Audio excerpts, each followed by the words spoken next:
She always wanted him, her sister's husband. A young woman named Violet found herself entangled in a web of unspoken emotions. Her sister Daisy had tragically passed away a few years ago, leaving behind her grieving husband, Mark, and their memories.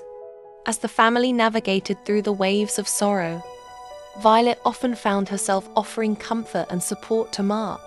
Violet and Mark spent countless hours reminiscing about Daisy, their shared moments forming a bond that gradually grew stronger. But as time passed, Violet began to notice a shift in her feelings. What started as a sisterly concern transformed into something deeper, a quiet, unspoken love for Mark. She struggled with her emotions, knowing that confessing her feelings might betray the memory of her beloved sister. One day in the office, Violet happened to visit Mark and saw him talking with a female colleague. They were very close. Violet found herself increasingly jealous of other women getting closer to Mark, even if it was just a friendly conversation. She tried so hard to convince herself and became suspicious of other women. "Looks like she's interested in you," said Violet, while pretending to look away. "Nonsense, we were just talking about our work schedules," Mark said with a voice firm but pretending to be calm. Unbeknownst to Violet, Mark was experiencing similar turmoil. He had always admired Violet's kindness and resilience, and as they spent more time together, he found himself drawn to her warmth and compassion. But, like Violet, he was afraid to voice his feelings, fearing that it would be seen as disrespectful to Daisy's memory. They both lived in the shadows of their hidden hearts, longing for a love they believed was forbidden. They continued to support each other, their unspoken connection growing stronger with each passing day. The village often saw them together, sharing laughter and moments of silence that spoke volumes. Yet neither dared to cross the line of their unexpressed affection. Violet will always wait for Mark to come home every night before going to bed. When Mark reached home, they both would always look at each other, and their eyes were locked. And Violet will always ask, "You're home.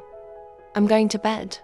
Violet will always hope Mark will go to her room to invite himself in, but she is too afraid to ask. Mark will always want it, but he is afraid to do it. Mark will always reply as normal, "Okay, good night." He wished he could spend more time together with her. Every night, Mark and Violet kept their feelings to themselves. One sunny afternoon, while walking through the forest that held so many of their shared memories, Mark and Violet found themselves sitting on a familiar bench. The weight of their unspoken emotions pressed heavily on them. Violet, unable to contain her feelings any longer, finally spoke. "Mark, there's something I need to tell you," she began, her voice trembling. "I've been carrying this with me for so long. I love you. I don't want to hide it anymore, but I also don't want to disrespect Daisy's memory.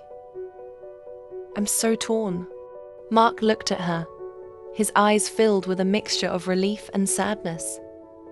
"Violet, I've been feeling the same way. I love you too, but I've been afraid. Afraid of what people might think. Afraid of betraying Daisy's memory." They sat in silence for a moment, absorbing the weight of their confessions.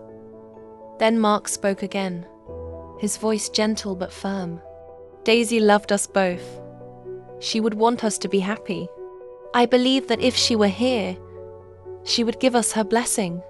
Violet nodded, tears streaming down her face. "I believe that too, but we need to take it one step at a time, to honor her, and to be true to ourselves." Mark and Violet spend their first night in the same bed. Violet, without any words, holds Mark's hand, leading him to her room. Violet, in her lingerie, slowly touches Mark's body gently. The air was thick with anticipation. As they got closer to each other's lips, their hearts raced. Violet was shy and looking away, but Mark placed his gentle hand on Violet's cheek, causing her to face him. Without words, Violet leans in and kisses Mark on his lips, a soft, tentative kiss. The world outside fades away, leaving just the two of them in a moment of pure connection. Violet has always wanted this. Her dream came true. Her love for Mark was so strong that she would never want to let him go. Mark realized almost too late that he had fallen in love with Violet for a long time, and he regretted hurting Violet's feelings. Years later, Violet and Mark stood together, hand in hand, at the edge of the forest. Their love had blossomed into a beautiful relationship built on trust, respect, and shared memories. They had learned the importance of honesty, the strength of true love, and the power of healing. Their story became a testament to the idea that love could arise from the most unexpected places, and that even in the face of tragedy, hearts could find a way to heal and thrive.